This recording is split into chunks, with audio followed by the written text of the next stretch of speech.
Good evening everyone, welcome to civil service study practice set number 239 पर आ जाइए UPPCS के लिए।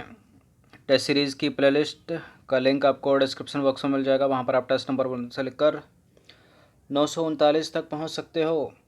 इस टेस्ट में हम फोकस करने वाले हैं हिस्ट्री के प्रश्नों पर। तो चलिए स्टार्ट करते हैं। तो क्वेश्चन नंबर 1 पर आ जाइए। पुलकेशिन द्वितीय के ऐहोल अभिलेख का रचनाकार निम्नलिखित में से कौन था? बताइए। हरिसेन, वीरसेन, रवि कीर्ति, उपरोक्त में से कोई नहीं। पुलकेशिन द्वितीय के ऐहोल अभिलेख का रचनाकार रवि कीर्ति, ऑप्शन नंबर सी। तो कर्नाटक के बीजापुर में स्थित ऐहोल से चालुक्य नरेश पुलकेशिन द्वितीय का 634 ईस्वी का एक अभिलेख प्राप्त हुआ है। इसकी रचना रवि कीर्ति ने की थी। क्वेश्चन नंबर 2 पर आ जाइए। निम्नलिखित में से किस महाकवि ने सती प्रथा का विरोध करते हुए इसे आत्महत्या माना है?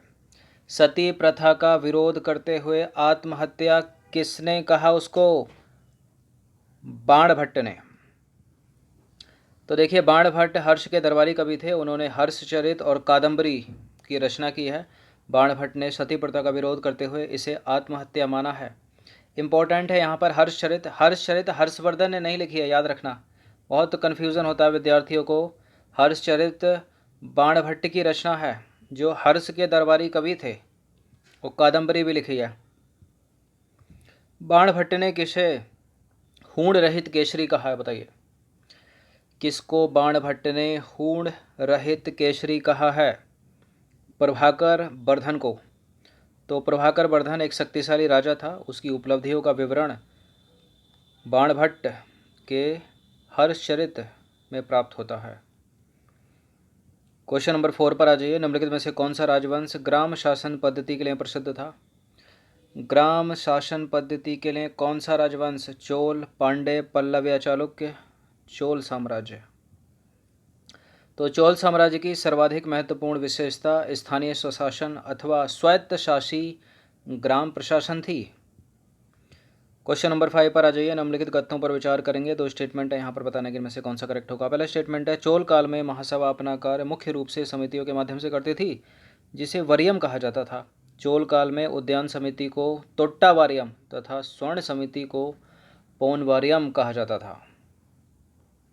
बिल्कुल ये करेक्ट है, दोनों के दोनों स्टेटमेंट। सी है इसका आंसर। क्वेश्चन नंबर 6 पर आ जाइए। सम्रांगण सूत्राधार की रचना निम्नलिखित में से किसने की है? सम्रांगण सूत्राधार की रचना किसने की है? बताइए।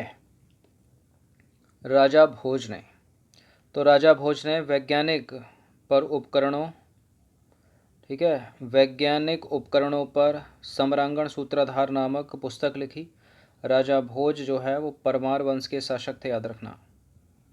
उस विद्वान का क्या नाम था जो महमूद गजनी के समय भारत आया था? ये इंपॉर्टेंट प्रश्न है, पूछ लेते हैं इसको। क्या था उसका? अलबरूनी था।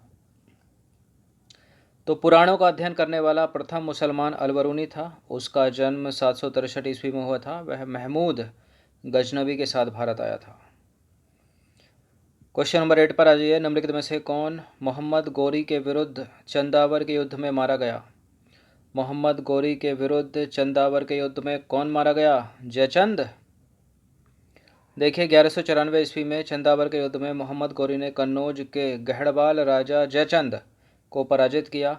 चंदावर वर्तमान फिरोजाबाद जिले में यमुना नदी के तट पर स्थित है। क्वेश्चन नंबर 9 पर आ जाइए। निम्नलिखित भारतीय राजाओं में से किसने सर्वप्रथम मोहम्मद गोरी को पराजित किया था? पृथ्वीराज चौहान ने तो 1191 में किया था, ठीक है। उससे पहले किया था भीमदत्त ने, ऑप्शन नंबर ए, ठीक है, 1178 में। तो देखिए, 1178 ईस्वी में गुजरात के शासक भीमदत्त ने मोहम्मद गौरी को पराजित किया। गौरी को पराजित करने वाला वह पहला भारतीय शासक था। कौन? भीमदत्त। क्वेश्चन नंबर 10 पर आ जाइए। निम्नलिखित में से किसने सर्वप्रथम सुल्तान की पदवी धारण की थी? सुल्तान की पदवी धारण की थी गुलामों के गुलाम इल्तुतमिश ने, ठीक है। तो इल्तुतमिश ऐबक का दास था, कुतुबुद्दीन ऐबक का दास था। वह प्रथम इलवरी तुर्क शासक था तथा दिल्ली का पहला सुल्तान था जिसने सुल्तान के पद की स्वीकृति गौर के किसी शासक से नहीं बल्कि 1229 में बगदाद के खलीफा अल मुंतसिर बिल्लाह से प्राप्त की थी। क्वेश्चन नंबर 11 पर आ जाइए। निम्नलिखित कथनों पर विचार करेंगे। पहला स्टेटमेंट है, मिन्हाज उस सिराज ने तबकात ए नासिरी नामक फ़ारसी भाषा में एक पुस्तक की रचना की। इल्तुतमिश ने मिन्हाज उस सिराज को ग्वालियर काजी एवं इमाम नियुक्त किया था। तबकात ए नासिरी मिन्हाज उस सिराज की रचना है, फ़ारसी भाषा में, करेक्ट है स्टेटमेंट। और इल्तुतमिश ने मिन्हाज उस सिराज को ग्वालियर काजी एवं इनाम नियुक्त किया था। करेक्ट हैं दोनों के दोनों स्टेटमेंट, सी है इसका आंसर। क्वेश्चन नंबर 12 पर आ जाइए। निम्नलिखित इतिहासकारों में से किसने मलिक काफूर के दक्षिण अभियानों का सर्वाधिक आधिकारिक विवरण दिया है? निम्नलिखित इतिहासकारों में से किसने मलिक काफूर के दक्षिण अभियानों का सर्वाधिक आधिकारिक विवरण किसने दिया है? अमीर Khusro, option number A.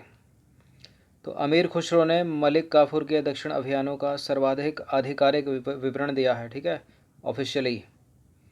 Question number 13 पर आ जाइए। निम्नलिखित सुल्तानों में से किसने नकद वेतन देने के बदले इक्ता का आवंटन बंद कर दिया? नकद वेतन देने के बदले इक्ता का आवंटन किसने बंद कर दिया था, बताइए। अलाउद्दीन खिलजी ने, ठीक है, अलाउद्दीन खिलजी ने नकद वेतन के बदले इक्ता प्रथा को बंद करवा दिया। उसने अपने शासनकाल में उन सभी व्यक्तियों से भूमि छीन ली जिन्हें वह मिल्क तथा वक्फ आदि के रूप में प्राप्त हुई थी, ठीक है। उन्हें खालसा भूमि यानी सरकारी भूमि में परिवर्तित कर दिया अलाउद्दीन खिलजी ने। यहाँ मिल्क का मतलब है राज्य द्वारा प्रदत्त संपत्ति, इनाम और पेंशन, और वक्फ का मतलब है धर्मार्थ प्राप्त हुई भूमि। क्वेश्चन नंबर 14 पर आ जाइए। निम्नलिखित में से किस शासक ने अपनी राजधानी में दान का लंगर स्थापित कराया था? अपनी राजधानी में दान का लंगर किसने? फिरोज शाह तुगलक, ब्राह्मणों पर जजिया लगाने वाला, फिरोजाबाद नगर बसाने वाला।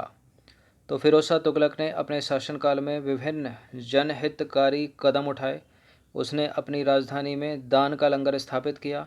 इसके अतिरिक्त उसने सरायों का निर्माण करवाया, विभिन्न नगरों की उसने स्थापना की, ठीक है, दासों की देखभाल हेतु अलग से विभाग आदि का निर्माण उसने बनाया। क्वेश्चन नंबर 15 पर आ जाइए। दिल्ली के सुल्तानों ने अपनी सल्तनत के विभिन्न हिस्सों में गुप्तचर नियुक्त किए थे। इन गुप्तचर को निम्नलिखित में से क्या कहा जाता था, बताइए।